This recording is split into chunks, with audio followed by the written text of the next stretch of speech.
If it's Monday, new evidence and new details about Charlie Kirk's alleged assassin, including the gunman's background and relationships as investigators search for a motive.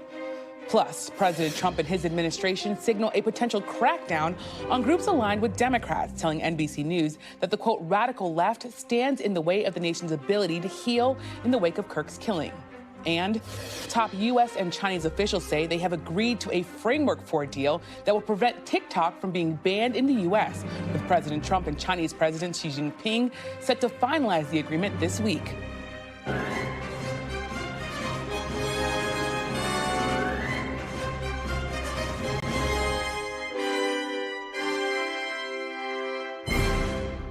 Welcome to Meet the Press Now. I'm Yamiche Alcindor, and we begin with the latest on the assassination of Charlie Kirk.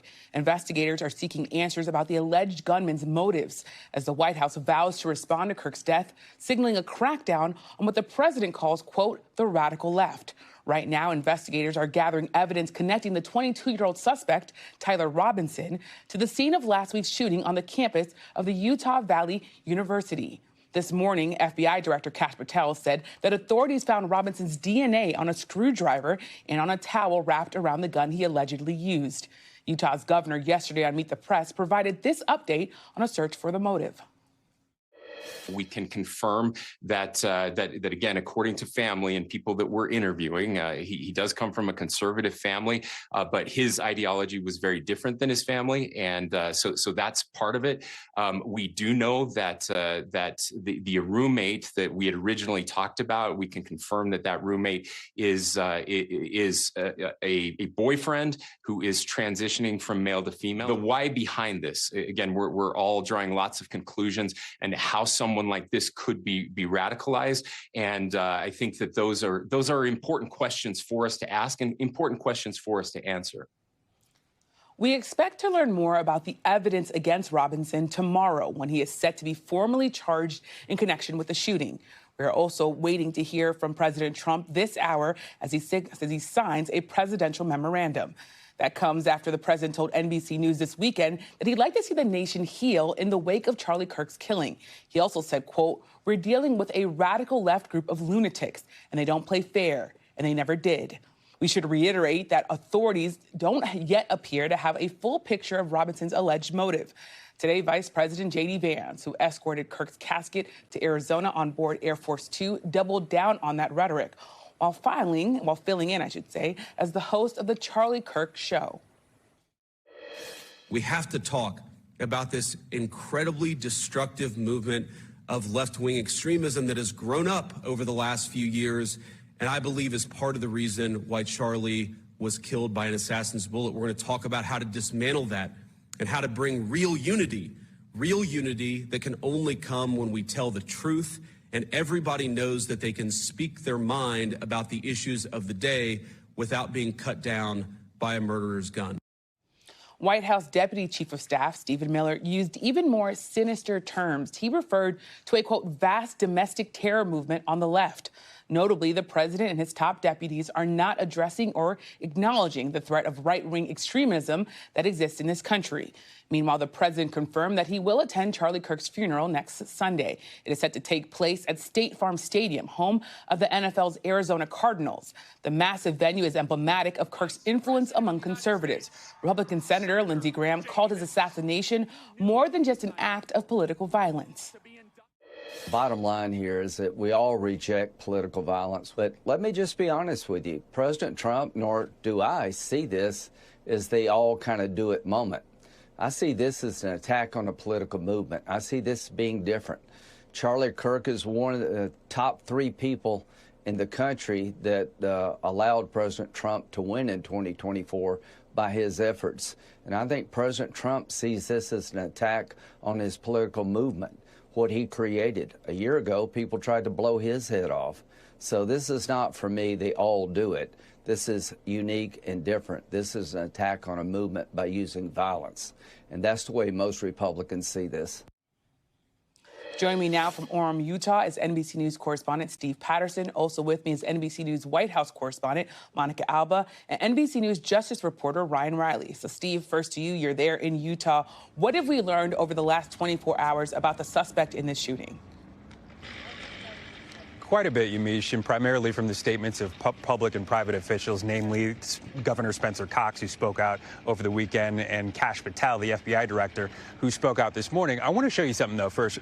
First of all, they've opened campus up a little bit, right? This is the amphitheater where Kirk was shot down there. You may hear this horrible noise in a few seconds. That's the saw. They're tearing up some of the grass that was there, and then there it is. And then laying in the concrete to try to change how this looks, of course, after that tragedy just a few days ago. But we want to talk about the investigation.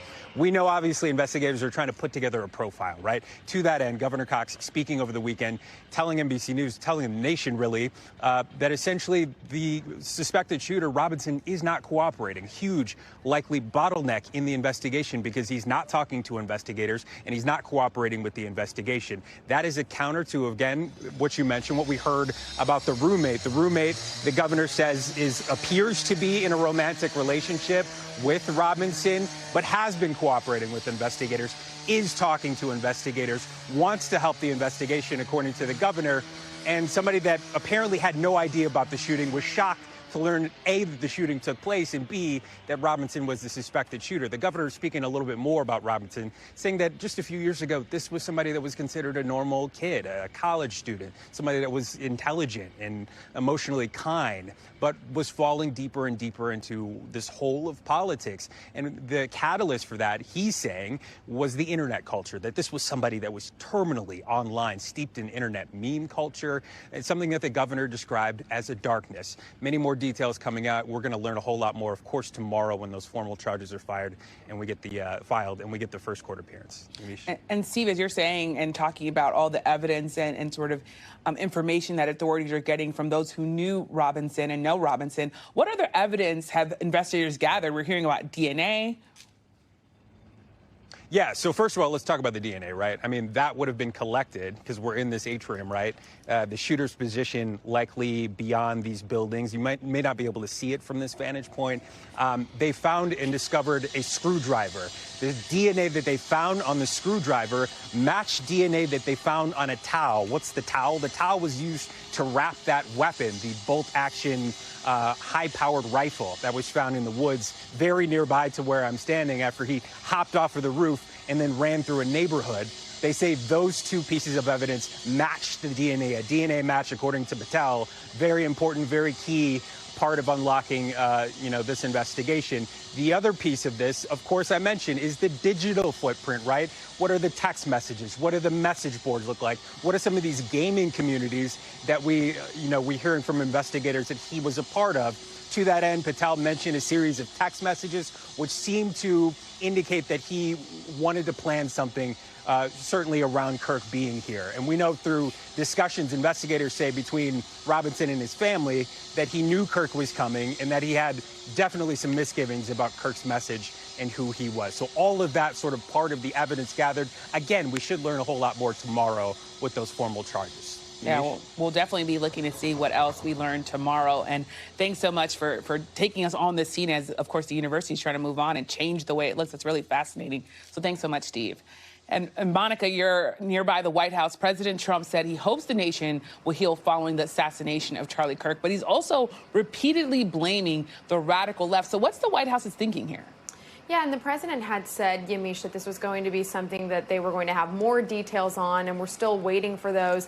But we got really extensive comments from the vice president, from the president's deputy chief of staff, from the chief of staff herself, and many others who appeared on the Charlie Kirk podcast that was hosted from the White House today, from the office of the vice president. Since he was such a close friend of Charlie Kirk, he said he wanted to be able to host these remembrances and reflections. But in addition to that, and paying tribute to Charlie Kirk's life, they laid out a little bit of a roadmap as to what could come next. And it was the president who said he wanted to go after these specific, in his words, left-wing organizations that, again, in the words and the view of the White House, fomented some of this, perhaps inspired. Again, that is their position on that, as we still wait to learn a lot more about what led to this horrendous shooting. But this is a situation where the White House is trying to put an action plan out there and saying that they're going to tackle it and that they are going to have more announcements on that, though we're still waiting for more specifics. Yamiche. Well, Monica, as you said, the White House is putting together this action plan. What more do we know about that action plan? Do we know what groups they have top of mind? It sounds like Stephen Miller, again, the Deputy Chief of Staff for Policy, is somebody who is going to be leading on this. But we did hear a little bit more from the Vice President and from that conversation as to what we might see. Listen. We are going to channel all of the anger that we have over the organized campaign that led to this assassination to uproot and dismantle these terrorist networks. The organized riots, the organized street violence, the organized campaigns of dehumanization, vilification, posting people's addresses, combining that with messaging that's designed to trigger and incite violence, and the actual organized cells that carry out and facilitate the violence. It is a vast domestic terror movement. And with God as my witness, we are going to use every resource we have at the Department of Justice, Homeland Security, and throughout this government to identify, disrupt, dismantle, and destroy these networks and make America safe again for the American people. Now, Stephen Miller, in those comments, also said that one of the last messages that he exchanged with Charlie Kirk was actually on this topic. And so he is saying that he is going to take that as a direct motivation to implement this. But again, we're still waiting for the details, though you did see the agencies that Stephen Miller referred to there. And it sounds like there will be more to come from the Department of Justice and the Department of Homeland Security on that.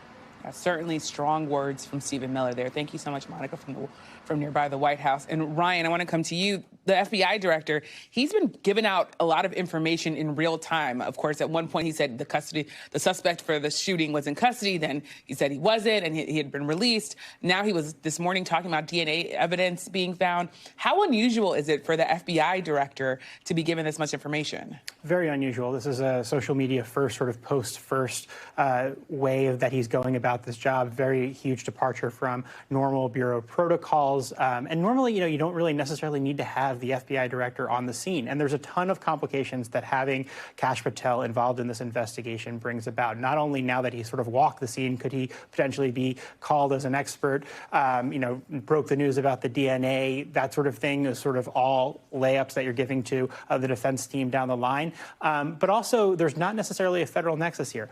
I just talked to actually the foremost expert from DOJ on domestic terrorism. This was an act of domestic terrorism, and we should be clear about that. But it probably won't be charged on the federal level because there is no just domestic terrorism law that can be charged. And so finding the federal hook here is going to be very tricky. And so ultimately, state authorities may be moving forward. And the FBI won't be taking so much of a leadership role in this case. Yeah.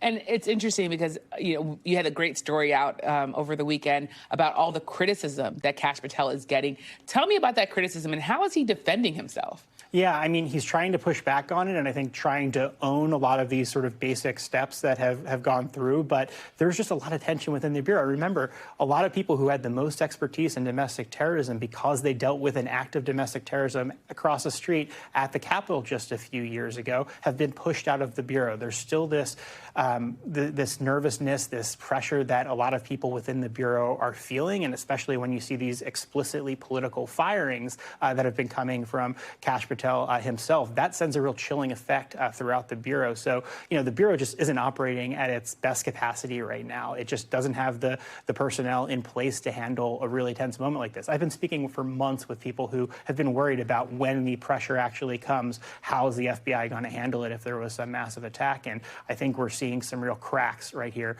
through this process in the wake of Charlie Kirk's killing. Yeah, and it's interesting because as I talk to White House officials, they continue to say the president has confidence in Kash Patel, but really interesting to see whether or not that shifts at all. So thanks so much, Ryan. Definitely.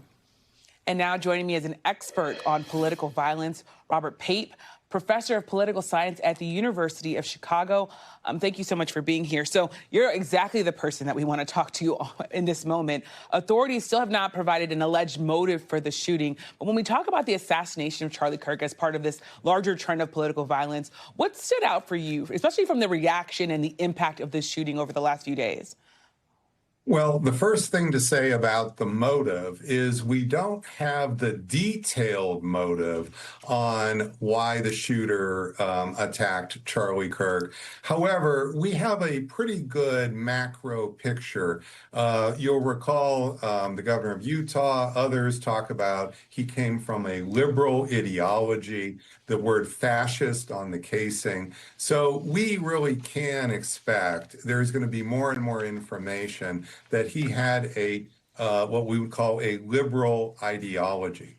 That said, that's very different than saying there's this vast network of groups and organizations that are fomenting terrorism the way you might think of ISIS. Now, I've studied political violence for 30 years. I'm one of the world's experts on ISIS. I'm one of the world's experts on Al-Qaeda. So when we hear the language disrupt, dismantle, what we usually are focusing on are the organizations or the sanctuary areas of a terrorist group. So that is what you just heard in this. And this is very different than saying, well, the shooter had a liberal ideology or was driven by political violence from the left. This is a different level and will naturally produce a tremendous amount of fear in the 75 to 80 million Democrats in the country. I want to play for you, if I can, it's what the vice president said today while hosting Charlie Kirk's podcast. Take a listen. But the data is clear. People on the left are much likelier to defend and celebrate political violence. This is not a both sides problem. If both sides have a problem, one side has a much bigger and more malignant problem, and that is the truth we must be told. So is he right there? Does the data support the idea that there's this sort of single problem on one ideology? No, and I'm sorry to just get into the facts here, but let's just go since 2022 in the United States. What you are seeing is rising political violence against both the right and the left, coming from both the right and the left. So 2022, we see the assassination plot against conservative Supreme Court Justice Brett Kavanaugh. We also see the assassination attempt against Democratic Speaker of the House, Nancy Pelosi. Missed her, almost killed her husband. Yes, a year ago, we saw 2 assassination attempts against Republican candidate for president Donald Trump. In April of this year, we saw an assassination attempt against the Democratic governor of Pennsylvania, Josh Shapiro, came within minutes of burning him and his family to death. And then in June of this year, we saw multiple assassinations and other assassination attempts against Democratic political leaders in the state of Minnesota. And now, of course, we have seen the assassination death of Charlie Kirk, one of the leading political figures in MAGA. That is a picture, as you can see, of rising political violence on both the right and the left. I call this era the era of violent populism. And what marks this era is actually how political violence is rising on both sides of the political spectrum, almost at exactly the same time. Now, of course, if you're part of the community that's just been hit, you will feel very intensely that that's coming to you, just as in June, it was the Democrats who were saying that it's just all coming from the conservatives. And I was on the media saying, no, it wasn't. It was more balanced. The truth is it's more balanced, but we have wounded communities now on both the right and the left. And basically you're saying it's on both sides. Professor, which is really an important point in this moment. So I want to say thank you so much for bringing your expertise. Absolutely. It's so great to have you in a moment like this. And we're now, of course, following some breaking news. Moments ago, President Trump posted on social media that the U.S. military carried out a second strike targeting drug cartels that he says were transporting illegal narcotics to the U.S. The president also posting this video. It follows a similar strike carried out earlier this month in the Southern Caribbean, and it comes as the Trump administration looks to ramp up pressure on the Maduro regime in Venezuela. Joining me now is NBC News senior national security correspondent Courtney Cubie, and Monica Alba is back with us. She's still outside the White House. So, Courtney, I'll come to you. What more do we know about this strike? So far, all we really know is what President Trump posted on Truth Social. He said that this was the second strike, as you mentioned, Yamiche. 3 males, he says, who had left Venezuela, who he claims were narco traffickers. He calls them specifically terrorists. He says were killed in action. This is the second strike, as you mentioned, in just under a week. Last Tuesday, the U.S. military taking another strike that killed, in that case, 11 individuals who the U.S. claimed were part of a cartel known as Tren de Aragua. Of course, the U.S. placed TDA under a foreign terrorist organization designation earlier this year. But that strike has raised a lot of legal questions about the U.S.'s ability, their legal authority to strike at a boat like this. Since then, we have heard from a number of different Trump administration officials about that very issue, defending it. Secretary of Defense Pete Hegseth saying that he has the ultimate authority, complete and total authority, to carry out these sorts of strikes. But that being said, Yamiche, we have gotten very little fidelity or detail about exactly what happened in this strike, including exactly how long the U.S. was watching the individuals in the strike last week, exactly what kind of aircraft carried it out. And even Capitol Hill has not gotten answers to all of their questions, including the legal authority. I suspect that, as you're seeing on the screen here today, right now, this second strike is going to raise similar questions about whether the Trump administration has the ability, as they say, to be striking these boats. Remember, right after the first one last week, Secretary of State Marco Rubio said that it was probably headed to the Caribbean, maybe headed to the U.S. They've changed that talking point as well, now saying more specifically that they believe these drugs are headed to the United States and present a direct threat to the American public.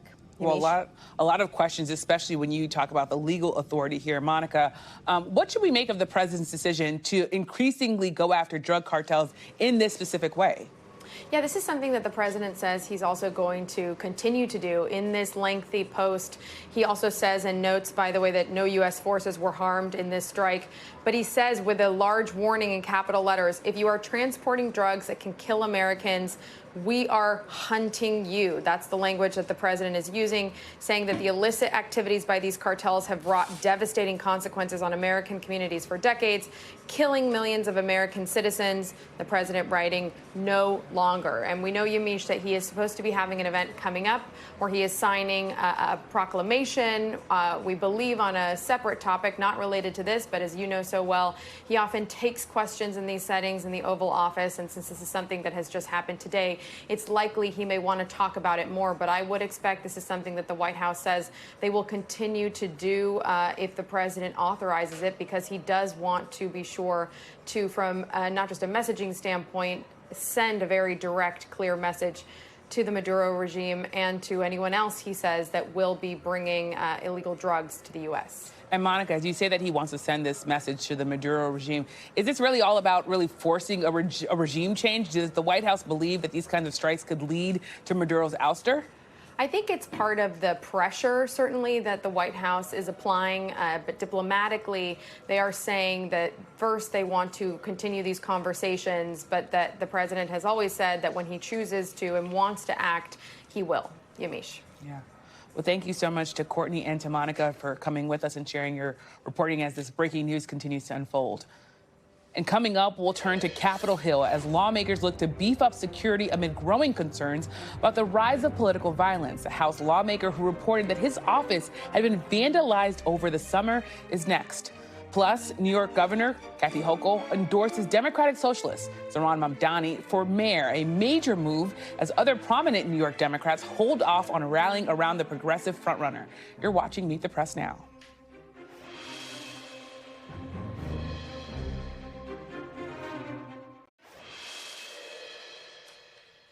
Welcome back. Tonight, House Speaker Mike Johnson is set to lead a vigil at the Capitol honoring Charlie Kirk.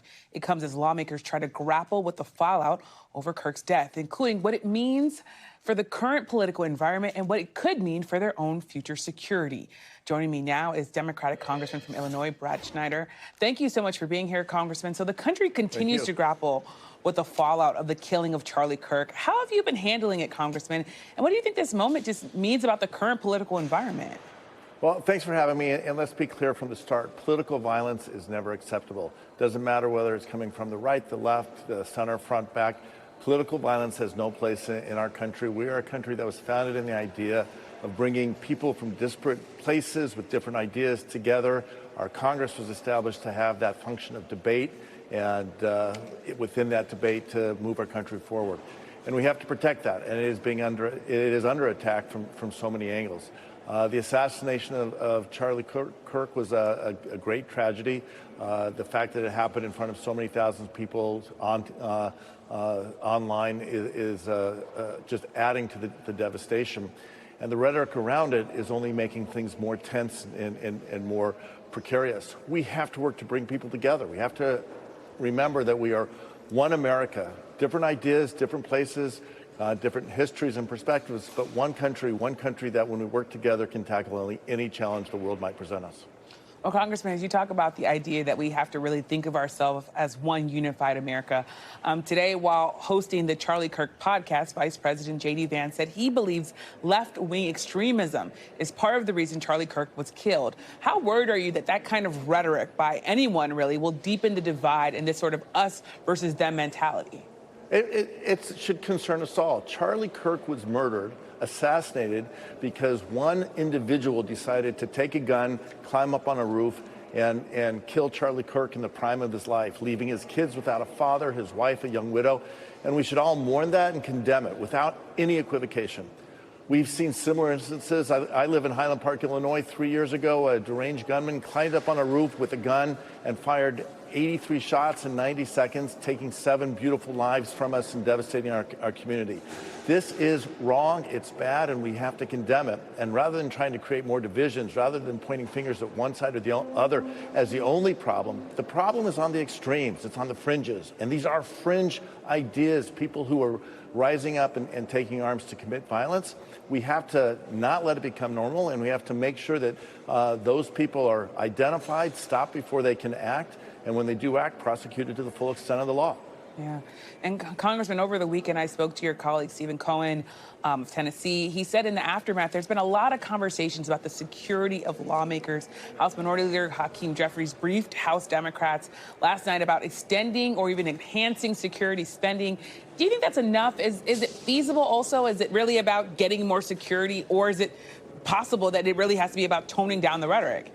It's not an either or. We have to do both. Yes, we need more security. We need security when we're home in our district going around to events. We need security in our offices, not just to protect members of Congress, but to protect their staff, protect the community at large. We have folks visiting our office to come talk about case issues that we're helping them with, to share their ideas or concerns with me as the representative, and they need to be safe and secure in doing that. So we have to have more security, but the most important thing we have to do is tone down the rhetoric and end this vilification of the other, that they're not just someone you disagree with, but someone that you have to go out and seek to destroy, whether it is professionally, personally, or with violence. Yeah. And as you talk about this, I want to turn now to government funding, which is, of course, another topic that is on a lot of minds of lawmakers. You're the chair of the New Democrat Coalition. And last week, your coalition outlined a policy agenda, including immigration and border security, lowering costs of the living for Americans, and affordable housing. How do you advance that agenda while being in the minority? And are you willing to shut down the government to get some of that done? You should never shut down the government. I mean, we need to work together to keep the government open, working for the American people. Not just the New Dems, the Democrats have been very clear on this, that we want to keep the government open, but also recognize that the Republicans have the majority in the House. They have the majority in the Senate. Donald Trump is a Republican in the White House. They have the votes to do whatever they want, but if they can't do it with just Republicans and they want the support of the Democrats, there are things that we expect to do for the American people, one of which is to protect Americans' health care. The bill that the Republicans passed on a party line vote earlier this summer took away or will take away health care for more than 17 million Americans. I think that's wrong. I want to restore that. We're looking at families seeing huge price increases in their health care if Congress doesn't act to extend the premium tax credit. A family, a couple who are looking at retirement 5-10 years from now, making $80,000 a year, making ends meet, but certainly not getting rich and struggling to get ahead. If Congress doesn't act, their premium is likely to go up $18,000 a year. That's just wrong. So we are fighting and trying to convince our Republican colleagues to join us in making health care more affordable, to lowering the cost on groceries, on housing, on energy. We're trying to do that and work together. New Dems put out our platform last winter, lowering costs, growing our economy, safe and secure communities, healthy communities, and making sure we have a strong national security, national defense, and we're working to do that every single day. Congressman, you just said that you want to get all these things accomplished. Well, what are you willing to do to get that accomplished? And is forcing a shutdown part of a tool that you might use? The Democrats don't have the power to shut down the government. The Republicans have the majority in the House and in the Senate and the White House. What we're willing to do, what New Dems have always done, which I've done since I came to Congress, is work across the caucus and reach across the aisle to find common ground, to find where we can put together ideas, develop policies that will help the American people, that will lower costs, make our communities healthier and safer for our families, and make sure America is strong both at home and projecting our interests and protecting our people around the world. We'll work with anyone on that, Democrat, Republican, or anyone with an open mind and a good idea. I want to turn to one other topic, which is the president's crackdown on crime. The Trump administration appears to have walked back its threat to send the National Guard to Chicago. Are you surprised that the president backed down from that fight? And do you think possibly they could still be sent at a different time? Well, the president changes his mind from day to day, minute to minute. I am proud of Governor Pritzker and all my colleagues who stood up to the president and said, we don't want you sending in the National Guard to terrorize our communities. We welcome the administration, Congress working together to help promote security in our communities, to invest in more police officers and resources to address crime within our communities, to support social workers, to go into our schools and make sure our kids are learning the skills and lessons they need to succeed in the 21st century economy and have a good, healthy life going forward. That's what we want to work on. That's what the New Dems are about. That's what the Democrats are about. And our hand is open and welcoming to work with our Republican colleagues to do just that. We'll see if those hands end up actually working together. Thank you so much, Congressman, for joining us. Thank you. And up next, President Trump and Chinese officials say they've reached an agreement that could transfer ownership of TikTok and keep it running in the U.S. You're watching Meet the Press now.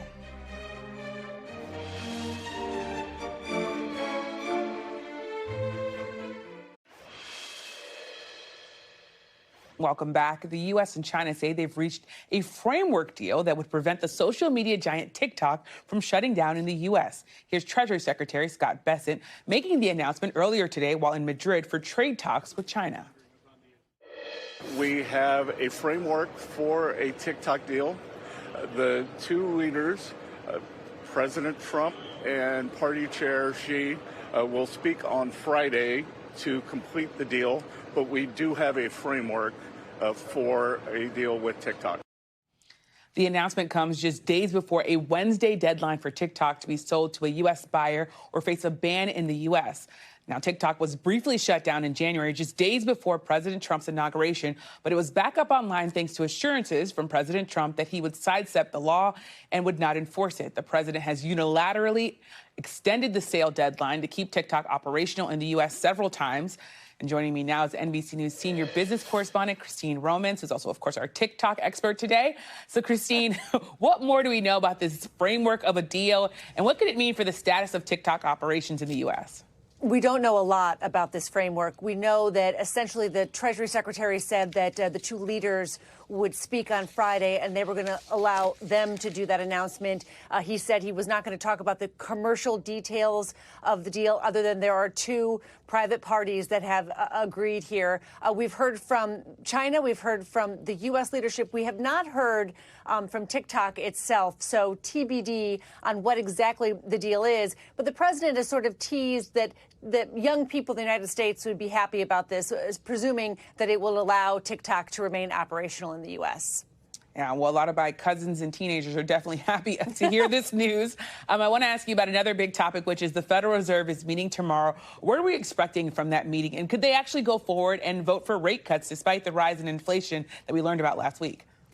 Yeah, I mean, the conventional wisdom or the consensus really, Amish, is that there will be a trim to the key interest rate when the Fed meets. It meets tomorrow, and Wednesday afternoon we'll get that final decision at 2 p.m. Eastern time. So we are expecting a rate cut. And you're right. What they're doing is they're balancing here their concern about a weakening job market with their concern about still too high inflation. If you cut interest rates when inflation's too high, it can make it worse. But if you don't cut interest rates to support a weakening job market, that can be worse as well. So it really is a tightrope.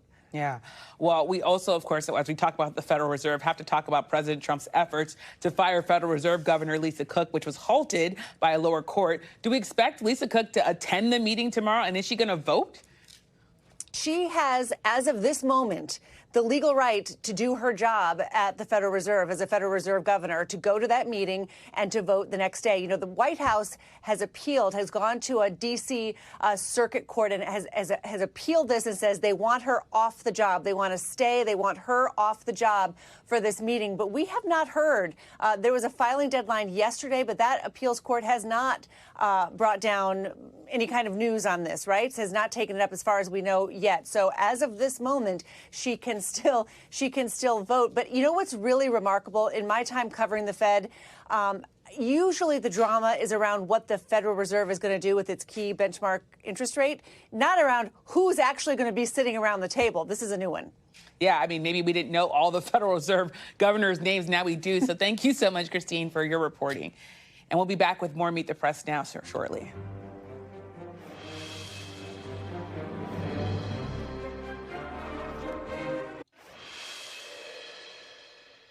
Welcome back. It's been nearly 3 months since Zohran Mamdani became the Democratic Party's nominee for New York City mayor.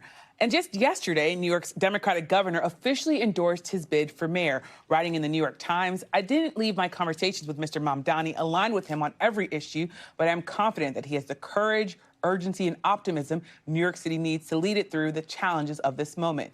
Today, Mamdani thanked the governor for her support. You know, I'm excited to welcome Governor Hochul to our movement and to show the partnership at hand between City Hall and Albany in fighting to make the most expensive city in the United States of America affordable, and in fighting back against an authoritarian administration that seeks to tear apart the very fabric of this city.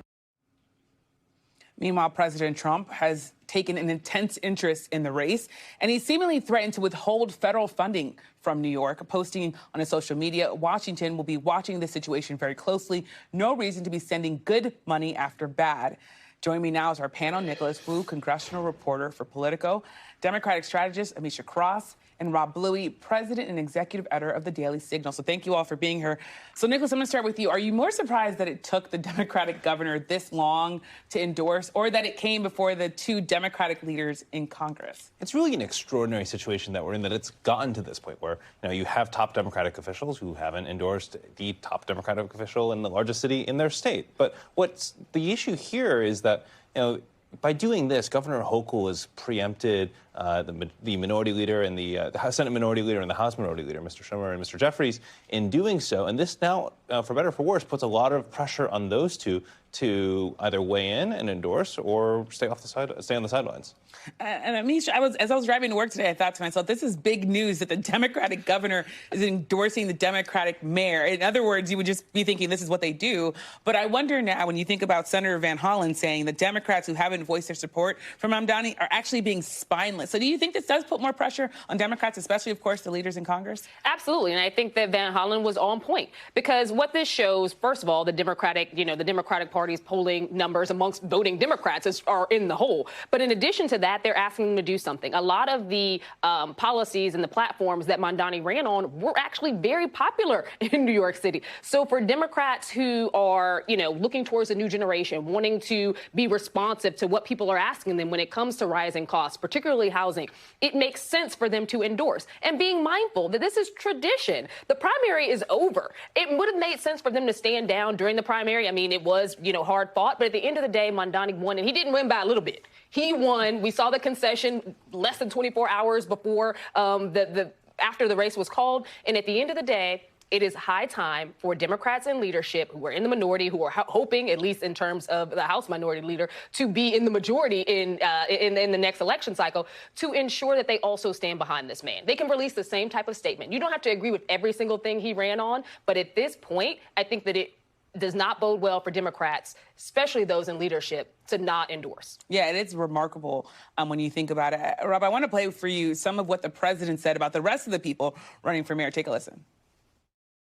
So you got Cuomo, Sliwa, and Adams. Are you calling for those three to drop out?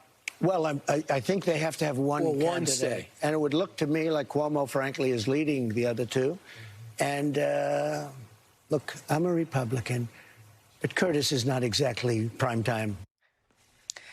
So interesting that he's essentially almost endorsing Cuomo there. How strange is it that he's not backing the Republican candidate? I think Trump knows that Cuomo has the only chance of beating Mamdani in a head-to-head race, and that's essentially what he's acknowledging there.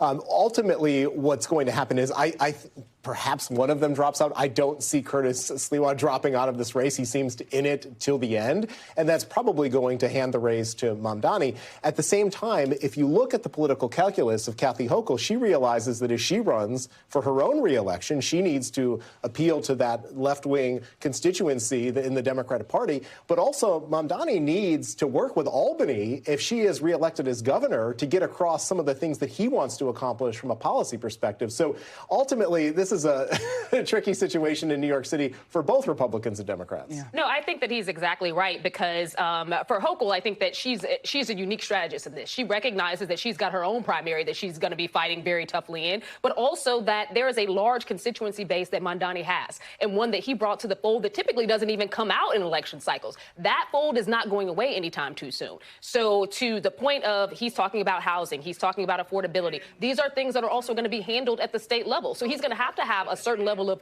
coalition built at the state in the same way that, Chicago and Governor Pritzker had to do. When you don't have those conversations and you're not bringing it together, then it's impossible to build that type of policy that actually moves beyond campaign promise to actuality. And Nicholas, is that true that Democrats are going to still have this issue? And it's maybe even some of the same Democrats that are withholding their endorsement, they're going to have to talk about the same issues that Mamdani has been popular on. Yeah, in conversations I've had with House Democrats, it's interesting to see how everyone kind of projects their own lessons from his win onto their own politics.